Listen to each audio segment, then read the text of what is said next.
buenas tardes a todos nuestros seguidores de las redes sociales de Pacífico Business School. Les saluda Pilar Olivo y estamos en una nueva edición de Perspectivas. En esta ocasión nos acompaña Natalia Manso, quien es docente de Pacífico Business School, es fundadora de Women Doing Business y también de The Office. Natalia, muchas gracias por venir. Hola, buenas tardes. ¿Cómo estás, Pilar? Hoy vamos a tocar un tema muy importante dando en estos días este marco del Día Internacional de la Mujer, que es la equidad de género y cómo lograr una cultura corporativa inclusiva. Natalia, comencemos por el panorama. ¿Qué oportunidades hay para las mujeres? ¿Qué tan difícil, qué retos tenemos? ¿Qué tan difícil es la inserción en el mercado laboral? Las mujeres hemos avanzado en muchas dimensiones y principalmente la educación es en la que más hemos ido cerrando brechas respecto a los hombres. Sin embargo, aunque hay más egresadas de las universidades, hombres que mujeres actualmente, el mercado laboral aún no absorbe al mismo ritmo estas profesionales que estamos sacando de las universidades. Y también hay unos ciertos desequilibrios dependiendo de la tipología de carrera. Las carreras técnicas aún todavía cuentan con menos mujeres que hombres. Y todo esto se debe también por la cultura corporativa a la que saben que se van a confrontar más tarde cuando trabajen. Por ejemplo, minería, que es un sector que paga muy bien y por tanto es un sector atractivo para los jóvenes profesionales, cuenta todavía solo con menos de 6% de mujeres. ¿Y por qué? ¿No hay mujeres capacitadas? Hay cada vez más, pero el hecho de tener que desplazarse, por ejemplo, a trabajar a un campamento minero, a una zona alejada de la sierra, es un reto adicional para una mujer, no porque le falte capacidad como ingeniera minera o como geóloga, sino porque la cultura en esos ambientes de trabajo todavía no da las condiciones para que las mujeres puedan trabajar en un entorno seguro, cómodo y en un ambiente donde se sientan incluidas. Y aparte del sector de la minería, ¿en qué otros sectores también se viene dando este tipo de casos? Aquellos que están sobre todo fuera de las zonas urbanas. En el mundo rural todavía la mujer tiene más dificultades para ejercer profesiones que históricamente pertenecían a los hombres. En los ambientes urbanos y en el sector servicios tenemos ya unas condiciones de trabajo que nos permiten mejor desarrollarnos como profesionales y donde además las políticas de inclusión y de equidad ya se están implementando. Tenemos muchos ejemplos de empresas que ya tienen determinados protocolos de actuación para evitar que haya discriminación, que haya micromachismos dentro de las organizaciones y que por tanto nosotras podamos desarrollar nuestro potencial en las mismas condiciones que los hombres. ¿Y qué nos podrías contar sobre estos micromachismos, que a veces son tan micro que no los detectamos? No sabemos ni siquiera que está, o incluso en algunas empresas o en algunos sectores, está completamente normalizado. Tienen que ver con los sesgos inconscientes y esos los tenemos tanto hombres como mujeres. La bromita cuando estás en una reunión, el llamarte no Carmen sino Carmencita cuando estás presentando un proyecto, el que por ejemplo cuando estás hablando en una reunión luego un colega dice, bueno, lo que Natalia quería decir es que, ¿no? Entonces como que necesita puntualizar, o tú traes una idea a un directorio y pasa desapercibida, pero cuando el hombre es el que la propone, esa es la gran idea. Nos falta, pero y en la mayoría de los casos no son malintencionados. Exacto. Por eso se llaman inconscientes. Es una especie de piloto automático que tenemos en nuestra cabeza. Pero eso, como cualquier hábito, también se puede trabajar. Exacto. Y de hecho existen incluso especialistas, capacitaciones, talleres para formar a nuestros colaboradores y a nuestros líderes en borrar o difuminar esos sesgos inconscientes, o al menos tomar la conciencia activa de que estamos cayendo en estereotipos a veces sin darnos cuenta, y trabajando eso estamos potenciando jefes de equipo que permitan que las colaboradoras de alto potencial continúen su carrera sin cortapisas y sin cuellos de botella y no abandonen por estar en un ambiente que de repente lo puedan sentir hostil o no tomada en serio. Exacto, ninguneada. A veces también es una sensación de que por más que te esfuerces nunca se va a poner en valor tu trabajo. Y qué tan importante es aprender a detectarlos, ¿verdad? Y ahora que se ha puesto tanto en agenda este tema, tanto también desde el mercado laboral, desde el mercado académico, ¿qué se podría decir que culturalmente, qué pasa en la mente de la mujer al momento de, no sé, tener un reto, de enfrentarse a un reto?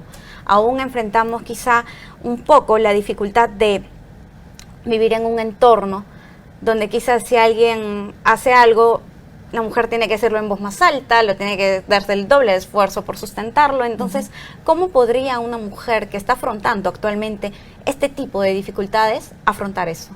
El primer paso es no pretender ser un hombre y no adoptar modelos de liderazgo basados en lo que tradicionalmente se consideraba un líder impositivo, un líder que habla en voz alta, un líder que quita la palabra a los otros, Que grita, que tiene ideas muy firmes y no está abierto a escuchar a los otros. Y en eso las mujeres tenemos una grandísima ventaja, que es la inteligencia emocional. La definición de lo que es un gran líder, un gran gestor de negocios, hoy en día ha cambiado mucho y ahora tiene que ser una persona con una gran componente de facilidad para gestionar el talento humano, para construir relaciones, para crear redes donde los colaboradores se sientan con la seguridad de poder proponer ideas, incluso llevarla contra, sin por eso sentir que puede peligrar su futuro dentro de la organización. Y en eso las mujeres tenemos una capacidad innata de generar ese ambiente de empatía y de seguridad y de que nuestros colaboradores se sientan empoderados para aportar muchas ideas. Ahora que se habla tanto de innovación, muchas ideas de innovación están dentro del core de nuestros propios colaboradores, que a veces no se atreven a proponer, y estamos perdiendo talento e ideas nuevas por un ambiente donde la gente no es libre de expresarse porque consideran que están en una estructura jerárquica donde eso no está permitido.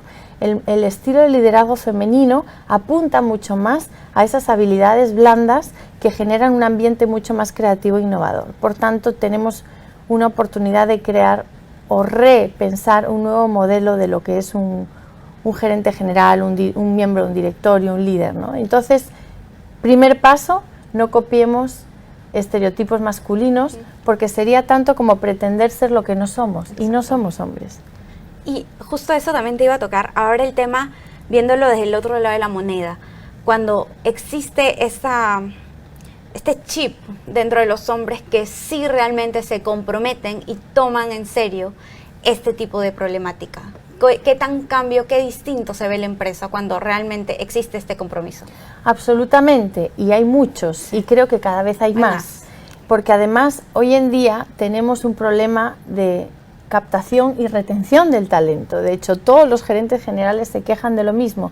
No sé qué hacer para que la gente no se me vaya. Les capacito y se me van. Les doy un programa de beneficios y parece que no es suficiente. Entonces, es este otro tipo de valor agregado que damos al trabajador mediante proveerle de una cultura inclusiva que hace que los podamos retener. Hay varios ejemplos de políticas activas de equidad lideradas por hombres que se han dado cuenta que el talento femenino es necesario también para la eficiencia y la rentabilidad de las organizaciones. Somos la mitad del talento, no podemos renunciar al desarrollo de esa mitad del talento. Ya no solo son códigos de conducta o políticas o protocolos, es también el dar el ejemplo, el que también los gerentes, los jefes de equipo, con su comportamiento muestren que hombres y mujeres vamos a recibir las mismas oportunidades de llegar. Y sin duda hay un tema muy pendiente, que es el tema de la posición de las mujeres en los puestos de alta dirección. Exacto, eso es. Lamentablemente todavía solo tenemos un 9% de directoras en las empresas en el Perú. En las empresas cotizadas, que son las que tienen mejores estándares y más modernos estándares de gestión del talento humano, tenemos un 40% de empresas en las que no hay una sola mujer en sus directorios, empresas cotizadas en la Bolsa de Valores de Lima. Y de las otras 60%, la mayoría tienen una. Entonces, hay un efecto espejo y está demostrado. Cuando las mujeres que están en la parte baja de la organización o media no ven mujeres en la cima, se sienten mucho más desmotivadas para aspirar a los puestos de dirección. ¿Por qué? Porque ven que en esa organización no hay ningún caso de éxito. Sin embargo, cuando ponemos mujeres arriba, las jóvenes que están abajo ven que realmente hay una posibilidad aspiracional. Claro, de llegar porque ya otra ha llegado. Y lo que no podemos pedir tampoco es que nuestras colaboradoras sean prácticamente una Juana de Arco que va a dejarse la vida en ser la primera en algo, porque es una tarea de repente demasiado ingente. Tenemos que nosotros también promover que los mandos medios lleguen arriba mediante, por ejemplo, programas de liderazgo femenino que fortalezcan esas habilidades que de repente les puedan faltar a ellas para llegar a esas posiciones. ¿Y que les faltan por qué? No es por un tema genético ni biológico, es porque históricamente la mujer lleva menos años en posiciones de poder.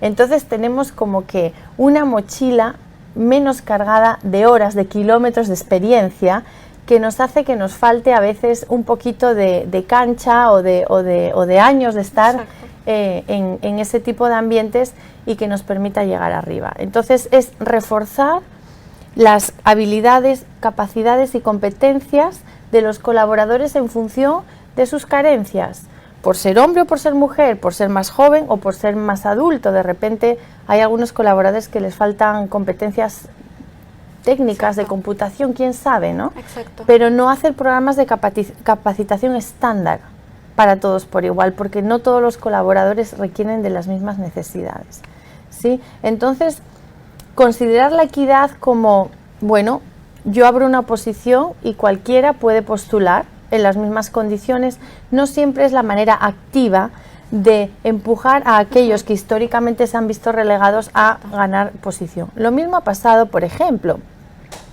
con las personas con discapacidad, que en el Perú, hasta que salió la ley de discapacidad, prácticamente no las veíamos trabajando en ninguna organización. En ninguna. Y lamentablemente hemos tenido que, vía una ley, vía una imposición, obligar a las empresas a contratar personas con discapacidad. Esas personas ahora están trabajando y se está demostrando que tienen un rendimiento estupendo, igual que cualquier otra persona. Y ya se ha normalizado, la empresa ha perdido miedo en contratar personas con discapacidad. Las empresas tienen que perder el miedo de tener a mujeres en los directorios y en los puestos de dirección, y en las empresas técnicas y mineras, en los hidrocarburos, en las empresas de gas. Es un tema de ponernos en el ecosistema y en la cosmovisión, para que todo el mundo, cuando entra en una reunión y vea mujeres, ya lo sienta como normal. Como algo normal, incluso en el debate, ¿no? Cómo se desarrolla el directorio también. No es cuestión de una sentarse y quizá estar rodeada, y quizá pueden haber más mujeres dentro del directorio, pero también es su participación. Qué tan importante es respetada y también valorada la voz, la opinión y las propuestas de una mujer. Además, desde un punto de vista de los negocios, no tiene ningún sentido. Está demostrado que las empresas que tienen más diversidad no solo de género, de edades, de perfiles socioeconómicos, de bagajes, organizaciones que apuestan por contratar también personas con experiencia en emprendimiento, que vienen de diferentes condiciones sociales, económicas, académicas, son organizaciones más rentables, son empresas que tienen mejores utilidades al final del año. Por tanto, la equidad es un buen negocio y por tanto es una relación de ganar-ganar. Ahora lo llaman ganar-ganar, otros lo llaman valor compartido, y ahora se habla de capitalismo consciente, que es generar valor económico y a la vez generar un aporte social en un ambiente de inclusión y de respeto. Por tanto, para aquellos que no crean tanto, les digo, es rentable contratar a las mujeres y posicionarlas en puestos de alta dirección. Qué tan importante es tocar este tema. Ya para estar en la recta final del programa, quería tocar un tema muy importante contigo, y es saltarnos un poquito del tema que estábamos abordando ya. Era que qué tan importante era en los casos de violencia detectar en nuestras colaboradoras, detectar el efecto que ocurre en ellas, qué les puede pasar antes, durante, qué tan importante es contar con un canal de, no sé específicamente si la palabra es denuncias, pero un canal de comunicación para poder saberlo. La violencia es un problema extremadamente complejo que tiene muchas componentes. Históricamente siempre trasladamos la mirada hacia el Estado y considerábamos que el tema de la violencia prácticamente era un asunto del Ministerio de la Mujer y ya. Pero poco a poco estamos tomando una conciencia de que el problema de la violencia nos afecta a todos, Estado, empresas y sociedad. Y por razones muy claras, si una persona es violentada y tiene un ambiente violento en su casa, va a ser una persona que en el puesto de trabajo probablemente sea menos productiva, va a ser una persona que presente más días de absentismo, o que sea una persona pues presente, esto que llamamos presentismo, que está, pero no está siendo lo bastante productiva porque tiene serios problemas en su casa que le afectan a su salud física o psicológica. Se calcula más o menos que se pierden unos 20 días laborables por persona que está en un capítulo de violencia. Y eso es lo que le está ocurriendo a las empresas. Por un tema puramente estadístico, una empresa mediana o grande sí o sí va a tener colaboradoras que están sufriendo violencia en su casa. O puede ser que tenga colaboradoras y o colaboradores varones también que sufren acoso u hostigamiento dentro del ámbito del trabajo. Por tanto, prevenir, adelantarnos a que este episodio de violencia evolucione es un ahorro económico y es también salvaguardar el bienestar de los colaboradores. Debemos entender que la violencia, si no se trata, siempre aumenta. La violencia no retrocede sola. La violencia hay que tratarla con tratamiento psicológico, o cuando ya la cosa es muy grave, habrá que encauzarla por una vía judicial. Pero en cualquier caso, sin una intervención, la violencia no retrocede. Por tanto, si tenemos un protocolo para identificar tempranamente a aquellos colaboradores o colaboradoras que sufren violencia y apoyarlos proveyéndoles de asesoramiento legal, información sobre a dónde ir a denunciar, qué canales utilizar, apoyo psicológico, de repente ayudaremos a sacarles de este círculo vicioso de la violencia antes de que escale y acabe en una desgracia mayor. Esto nos está costando en el Perú, la violencia, unos 6.700 millones de dólares al año, en gastos de salud, en días de colegio perdidos por esos niños que viven en un ambiente violento, gastos en el Poder Judicial, policía, prisiones, personas que han tenido que abandonar su trabajo. Debería ser una de las prioridades nacionales y también para las empresas, algunas de las cuales ya están tomando medidas al respecto. Y qué tan importante es eso, ¿verdad? El de poder prestarle atención. ¿Y qué ocurre, por ejemplo, si ocurre un caso en que entre un colaborador o una colaboradora le cuenta a otro colaborador o colaboradora qué está sucediendo en su casa? ¿Cómo crear esa comunidad dentro de la empresa, donde quizá a veces a mí me puede intimidar un poco decírselo a mi jefa, a mi jefe, entonces se lo cuento a mi compañero, pero mi compañero no sabe qué hacer? Ahí entra también un tema de que afecta la productividad, porque yo como compañera como compañero podría preocuparme, podría estar con mi cabeza pensando en qué le está pasando a ella o a él y no enfocarme en mi trabajo. ¿Qué tan importante es tener como un manual de manejo de crisis, por así decirlo? Exacto, y así es una especie de protocolo de actuación, de modo que ya no dejemos al libre albedrío o voluntad de los compañeros de trabajo cómo actuar en caso de que nos ocurra algo así, sino que la empresa da unos lineamientos sobre cómo recabar esa información, también cómo se trata confidencialmente el caso, porque son temas muy delicados, y a qué canales o instancias acudir dentro de la organización, que pueda ser un área de recursos humanos determinada, para ver la mejor manera de ayudar a esa persona, mediante, a veces es solo proveyéndole de la información que necesite para saber a dónde acudir o a dónde solicitar ayuda, o darle un apoyo psicológico y que sienta que no está sola, porque en las situaciones de violencia, sobre todo la violencia psicológica, hay una gran sensación de soledad, porque la violencia física es llamativa. Entonces la señora con sus moretones puede ir a un centro de emergencia mujer, a una comisaría, los compañeros lo van a ver, recursos humanos lo va a ver, va a ser obvio y de alguna manera se va a suscitar todas las alarmas. Pero las mujeres que sufren violencia psicológica, que son la mayoría, una violencia que apenas se puede probar, se sienten extremadamente solas y normalmente ni siquiera la mencionan porque sienten que nadie les va a creer. Es muy importante que la organización, mediante campañas de sensibilización para las cuales nos podemos proveer de material, por ejemplo, que nos regala el Ministerio de la Mujer, hagamos carteles, tengamos un teléfono de ayuda, un canal confidencial de consulta, para que ellas sientan: no estoy sola, la organización me apoya, y en caso de necesitar de ayuda, tengo una instancia a la que acudir en la que me siento segura. Listo, Natalia, muchas gracias por acompañarnos. Un gusto. Ha sido realmente interesante tocar este tema y sobre todo de qué tanto aún nos falta por hacer, pero felizmente ya hay un inicio, ya se está empezando. Así es. A todos nuestros seguidores, en breves minutos estará publicado este video en nuestras redes sociales y los esperamos en una siguiente edición de Perspectivas. Buenas tardes.